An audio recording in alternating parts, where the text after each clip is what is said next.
بسم اللہ الرحمن الرحیم۔ السلام علیکم ورحمۃ اللہ وبرکاتہ۔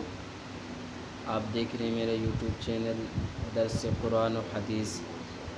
آج ہمارا موضوع ہے قرآن پاک، کیونکہ قرآن پاک کے متعلق فرمایا گیا خیرکم من تعلم القرآن وعلمہ، تم میں سے بہتر شخص وہ ہے جو قرآن پاک سیکھے اور سکھائے۔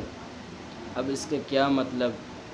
اس کا مطلب یہ ہے اللہ رب العزت اپنے کلام پاک میں خود ارشاد فرما رہے ہیں کہ تم میں سے بہتر شخص وہ ہے جو خود قرآن پاک سیکھے اور دوسروں کو سکھائے۔ اور دوسری جگہ ارشاد نبی صلی اللہ علیہ وسلم ہے ان الذی لیس فی جوفہ شیء من القرآن کالبیت الخرج۔ ترجمہ: بے شک جس قلب میں قرآن شریف کا کوئی حصہ محفوظ نہیں تو وہ بمنزلہ ویران گھر کے ہے۔ اور حدیث میں بھی آپ صلی اللہ علیہ وسلم نے ارشاد فرمایا جو آپ نے سماعت فرمایا۔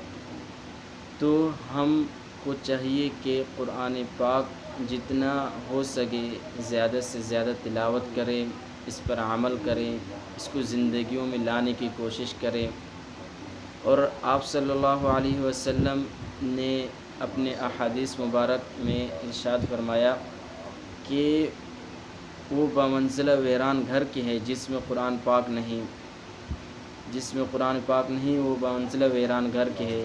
آج کون یہ بات پسند کرتا ہے کہ وہ ویران گھر میں جائے اور ناپسند جگہ میں جائے؟ ہر کوئی یہی چاہتا ہے کہ ہم اچھی جگہ میں جائیں، اور ہر کوئی یہی چاہتا ہے کہ ہم اچھے سے اچھا بن جائیں، اچھا کھائیں، اچھا پئیں اور اچھا رہن سہن ہو۔ تو اللہ رب العزت اور آپ صلی اللہ علیہ وسلم جو فرما رہے اچھا کیا ہے اور کس چیز میں ہمارا فائدہ ہے، اور وہ تو ہمیں سمجھ میں آتا نہیں، اور ہم ٹائم پاس کرنے کے لیے اور مذاق کے طور پر کہہ دیتے ہیں اور ادھر ادھر ہو جاتے ہیں۔ جیسے اگر آپ کس سے کہیں چلو نماز کے لیے تو کہتے ہیں صحیح آپ چلیں میں آ رہا ہوں۔ تو ہمارا کام ہے دوسروں تک پہنچانا، اور وہ اللہ رب العزت کے ہاتھ میں ان کو ہدایت دینا۔ تو اسی طرح ہم خود بھی قرآن پاک پر عمل کرنے والے بن جائیں اور دوسروں کو بھی اس پر عمل پیروا کرنے والے بن جائیں۔ اگر ہم دوسروں کو فکر کریں گے تو اس سے پہلے جس طرح تبلیغ میں کہتے ہیں کہ متکلم بات کرنے والا سب سے زیادہ دل اس کے قریب ہوتا ہے، اس کو اثر ہوتا ہے، اور اس کے بعد جا کے دوسروں کو۔ تو اسی طرح امید ہے کہ آپ حضرات قرآن پاک پر عمل کریں گے اور اس کو پڑھیں گے، اپنی زندگیوں میں لائیں گے اور دوسروں تک پہنچائیں گے۔